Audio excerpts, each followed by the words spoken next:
नमस्ते और गणेश चतुर्थी की बहुत बहुत शुभकामनाएं आप सभी को। गणेश चतुर्थी हमारे हिंदू धर्म का एक बहुत इम्पॉर्टेंट फेस्टिवल है जो पूरे भारत में बहुत ज़ोर शोर से मनाया जाता है, पर सबसे ज़्यादा धूमधाम से मनाया जाता है महाराष्ट्र और बॉम्बे में। I have been lucky enough to stay in Maharashtra during the Ganpati festivals and I have witnessed the glory of the festival over there. It is believed that Ganesha brings luck and happiness in the homes of people who worship him. Hence, this is a festival of positivity and hope. जब बात गणेश चतुर्थी की हो रही है तो आप समझ ही गए होंगे कि आज हम गणेश चतुर्थी के लुक्स के बारे में बात करेंगे। While choosing the various looks for the Ganpati celebrations, make sure you choose the correct fabric keeping in mind the season. Since it's hot and rainy in most parts of the country, it's best to choose cotton, georgette, chiffon and even silk. Light and soft colors with bright and floral patterns will give you an exquisite look for the festivities. हम सब जानते हैं that Ganesha is the Lord of Arts and Science and the Deva of Wisdom. हर काम शुरू होने से पहले ही हम गणेश जी की पूजा करते हैं। तो आज का ये एपिसोड भी हम गणेश जी का नाम लेकर शुरू करते हैं। गणपति बप्पा मोरया। गणेश चतुर्थी की अगर बात करें तो सबसे पहले जो कलर ध्यान में आता है वो है yellow. Actually, the color yellow is considered to symbolize intelligence and wisdom, and we all know that Ganesha is also the Lord of Wisdom. So that is the correlation between the two. यहाँ मैंने एक simple yellow kurta पहना है जिसमें हल्की golden embroidery की हुई है। Since the hemline of the kurta is asymmetrical, I have chosen to wear churidar with it. But if you want, you can wear dhotis, pants or plazos. इस yellow kurti को हम दो तरीके से स्टाइल करेंगे। To complete this look, I have added a bright color dupatta with floral motifs and I am wearing चांद बाली। अगर आप अपने कुर्ता सेट के साथ दुपट्टा कैरी नहीं करना चाहते हैं तो भी कोई प्रॉब्लम नहीं है। Simply add an English vest with your kurta set. This look gives you the freedom of movement and flexibility, and to complete this look, I am wearing silver jewelry and matching footwear.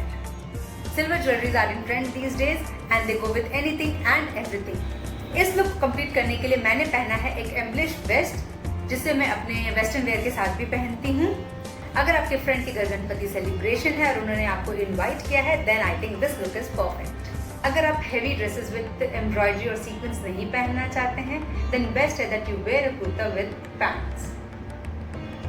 Try pairing a straight kurta and plazo or pants with ethnic jewelry. These looks are trending these days.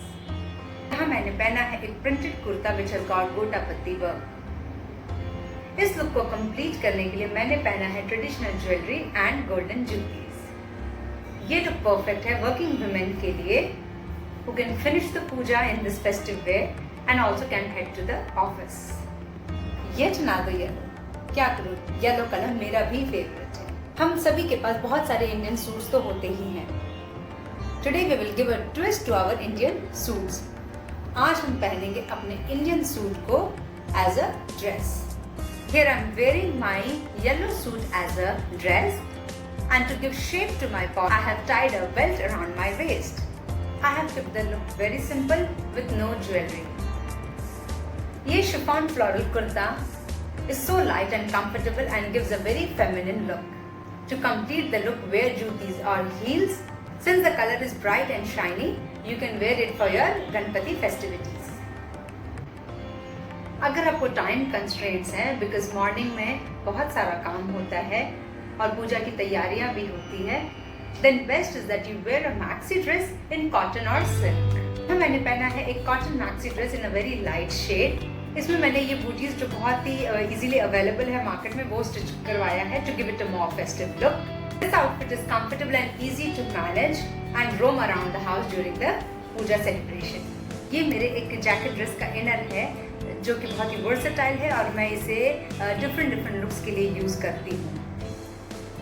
यहाँ मैंने stitch करवाया है ये shrug and I have got this pleating done in the same color to make it bright and shiny. I have kept the same color tone of the shrug as my dress, but अगर आप चाहें तो आप कोई contrast color भी ले सकते हैं। और इस लुक को कंप्लीट करने के लिए मैंने पहना है पन्ना ग्रीन नेकलेस सेट एंड पछेली। If you are not a fan of traditional wear but still want to imbibe the seasonal festivity, then this look is perfect for you. Neutral color का यही advantage है that you can pair a lot of things with it. This is the second look with the inner.